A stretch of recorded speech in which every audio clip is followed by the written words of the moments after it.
디자이니스트 기아. 불과 얼마 전만 해도 기아의 디자인은 그저 평범한 그런 디자인이었습니다. 신차를 발표할 때 일부러 좀 파격적인 마케팅을 통해서 시선을 집중할 정도였죠. 하지만 2006년에 히어로급 디자이너인 피터 슈라의 영업은 신의 한 수라고 할 수 있는데요. 초기에는 고가의 연봉 이슈와 함께 부정적인 반응이 훨씬 더 많았죠. 이 부분은 굳이 기아 관계자뿐만 아니라 소비자를 대표하는 네티즌의 반응도 역시 그랬습니다. 그들은 말보다는 눈으로 보여주기 시작했는데요. 기존의 유선형 부드러운 곡선을 버리고 직선의 단순미가 적용된 차량을 보여주기 시작했죠.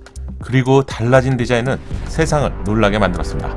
어쩌면 직선미를 통해서 남심을 제대로 저격한 것이죠. 결국 기아가 만든 디자인은 세상을 놀라게 만들었고요. 그저 그런 대중차 브랜드에서 최근에는 세상 사람들이 기아를 다시 보기 시작했죠.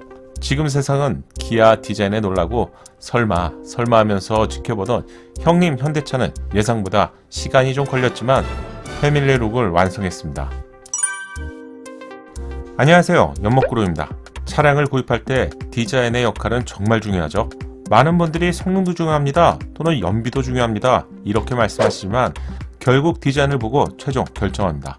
이런 공식을 스스로 증명한 기아는 최근 형님인 현대차의 판매량까지도 뛰어넘는 축제와 같은 분위기죠. 올해 초에는 기아 로고까지 변경하면서 기아의 최신 차량을 볼 때마다 작은 로고 하나가 디자인을 완성하는데 정말 큰 역할을 하고 있구나 이렇게 생각하게 됩니다. 어제 현대 크레타 페이스리프트가 공개되었습니다. 크레타는 개발도상국에 판매가 되는 해외 전략형 소형 SUV인데요. 경차를 제외한다면 가장 작은급 사이즈의 SUV입니다. 실제 차량의 디자인이 공개되면서 투싼이야? 팰리세이드 페이스리프트 미리 보기인가? 이런 반응을 많이 볼 수 있었죠. 누가 보더라도 닮았기 때문인데요. 이 디자인은 2018년도였죠. 팰리세이드 콘셉트인 HDC2에서 처음 공개되었습니다. 대형급 차량에서 선보일 콘셉트라서 이 디자인이 현대차 SUV의 근간이 될 것이라고는 당시의 생각으로는 좀 힘들었죠. 그리고 현대차는 2020년 4월에 코드명 NX4였죠. 투싼 4세대 모델을 선보이면서 양산 차량의 파라메트릭 다이나믹스 외장 디자인 테마를 선보이게 됩니다. 투싼도 콘셉트가 있었는데 모르시는 분들이 많죠. 지금 보시는 영상인데 보석처럼 반짝이는 다이아몬드 패턴과 HDC2에서 선보인 그릴 디자인이 여기서 다시 다듬어지고 양산차로 공개가 된 것이죠. 그럼 완성된 패밀리룩 디자인을 하나씩 체크해 볼게요. 달라진 투싼부터 체크해 볼게요. 3세대 투싼의 얼굴은 이렇게 생겼습니다. 정감 있는 디자인은 지금 봐도 괜찮은 얼굴인 것 같아요. 신형 투싼의 얼굴은 이렇게 생겼죠. 동시에 비교해보면 확실히 좀 더 강력해 보이기는 한데 디자인은 취향에 따라서 달라지기 때문에 여러분의 판단에 맡길게요. 시간이 조금 지나고 투싼의 고성능 버전인 투싼 N이 2000년 11월에 공개가 되었죠. 투싼과 동일한 그릴 디자인을 보여주지만 패턴에 있어서 상하의 두께를 줄인 것을 볼 수 있습니다. 투싼 N인데 당연히 투싼과 비슷해야지. 이 당시에는 투싼에 적용된 디자인이 다른 차량에 반영될 것이라고는 미처 생각하지 못했습니다. 생각이 바뀌기 시작한 것은 바로 이 차량부터인데요. 올해 소형 픽업 트럭인 산타 크루즈가 미국 시장에서 출시가 되었습니다. 이 디자인을 처음 보는 순간 이건 투싼 룩이잖아 이렇게 생각하게 되었는데 그릴 내부의 패턴은 좀 더 슬림해졌고요. 오프로드를 질주하는 픽업 트럭답게 강인한 디자인이죠. 차이점이라면 그릴 내부에 점등되는 광원의 숫자와 반복되는 패턴 디자인에 차이가 있는 것을 알 수 있었습니다. 이때부터 이 디자인을 계속하겠구나 이런 생각을 하게 된 것이죠. 패밀리 룩이 적용된다는 이야기는 이미 몇 번 알려드렸는데 현대차 그룹이 원가 절감을 위해서 패밀리 룩 디자인을 적용하는 것이잖아요. 이렇게 말씀하시는 분들이 있겠죠. 하지만 벤츠나 BMW가 하면 패밀리 룩이고요. 현대가 하면 원가 절감이라고 하는데 이런 편향된 시각은 제 채널의 구독자 분들이시라면 버리시면 좋겠습니다. 2019년도에 베이징 현대가 만든 MPV 차량이 작년부터 포착되기 시작했습니다. 이 차량 역시 투싼 패밀리 룩이 적용된 것을 알 수 있습니다. 쿠스터는 트라제 XG 차량의 후속 차량 개념인데 상대적으로 전고가 높은 MPV 차량이라서 그릴 상하의 높이를 좀 더 연장한 것을 볼 수 있네요. 역시 투싼과 동일한 패밀리 룩이 적용되었는데 새로운 디자인은 좋은데 디자인의 완성도를 좀 더 높여줘야 할 것 같아요. 그리고 국내 대형 SUV를 대표하는 팰리세이드 페이스리프트 테스트 차량이 포착이 되었는데 예상했던 것처럼 투싼을 닮았습니다. 가차님의 예상도인데 투싼을 튀어놓은 것 같은 그런 디자인을 볼 수 있죠.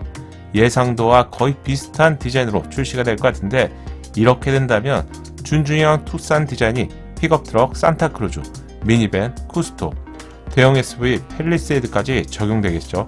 팰리세이드 콘셉트인 HDC2 디자인이 투싼 양산차에 최초로 적용이 되었고요. 이후 현대차 SUV에 모두 확대 적용되는 것을 알 수 있습니다. 그리고 최근 또 한 대의 테스트 차량이 도로에서 포착되었는데 이슈가 많이 되었죠. 투싼보다도 더 작은 소형 SUV인데 투싼을 꼭 닮았습니다. 이 차량의 이름은 크레타 페이스리프트입니다. 설마 했는데 이렇게 된다면 소, 중, 대 현대차 차량에 투싼 룩이 모두 적용된 것인데요. 아직까지 적용되지 않는 차량은 세단과 구형 차량 몇 대만 남아있는 상태입니다. 제가 퍼즐을 완성해봤는데 정면 사진만 보고 있다면 차량에 관심이 없는 분들이라면 구분하기 힘들 정도인데요. 최근 공개된 캐스퍼와 같은 경차를 제외한다면 베뉴가 막내격 차량인데요. 베뉴 페이스리프트에도 패밀리 룩이 적용될까요? 기존 베뉴의 얼굴은 이렇게 생겼습니다. 최근 보배드림 커뮤니티에 신근님이 올리신 베뉴 페이스리프트 사진을 보면 기존과 다른 디자인을 발견할 수 있습니다. 두터운 위장막으로 가려져 있는데 노출된 그릴 패턴을 본다면 이건 패밀리 룩이 적용된 것 같은데 그런 디자인이죠. 제 예상에는 이 부분만 주간주행등 쪽과 연결이 되어 있다면 베뉴 페이스리프트에서도 새로운 패밀리 룩 디자인이 적용될 것 같습니다. 여러분이 보시기에는 어떤가요? 내년에 출시될 팰리세이드 페이스리프트는 패밀리 룩이 적용된 것을 이미 확인한 것이나 다름이 없겠죠. 이렇게 된다면 현대차 SUV는 중형 SUV 산타페 차량을 제외하고 조만간 모든 차량에 패밀리 룩을 갈아입게 될 것 같은데요. 산타페 페이스리프트 차량이 2020년도에 출시가 되었는데 예정대로 진행이 된다면 2022년 또는 2023년도에 풀체인지가 진행될 것 같습니다. 산타페 풀체인지가 내연기관으로 출시가 될지 또는 전기차로 출시가 될지 이 부분은 현대차가 많이 고민하고 있을 것 같은데 디자인은 내연기관이거나 전기차에 따라서 결정될 것으로 예상합니다. 내년이 되면 산타페 풀체인지의 테스트 차량도 포착이 될 것 같은데 이 부분도 빠르게 알려드리겠습니다. 제가 준비한 영상은 여기까지입니다. 새롭게 출시될 신차 소식을 빠르고 정확하게 받고 싶다면 구독과 알림 설정 잊지 마세요. 감사합니다. 작은 도움이 되셨다면 좋아요 부탁드리고요. 구독과 알림 설정을 통해서 정확한 신차 정보를 빠르게 만나보세요. 감사합니다.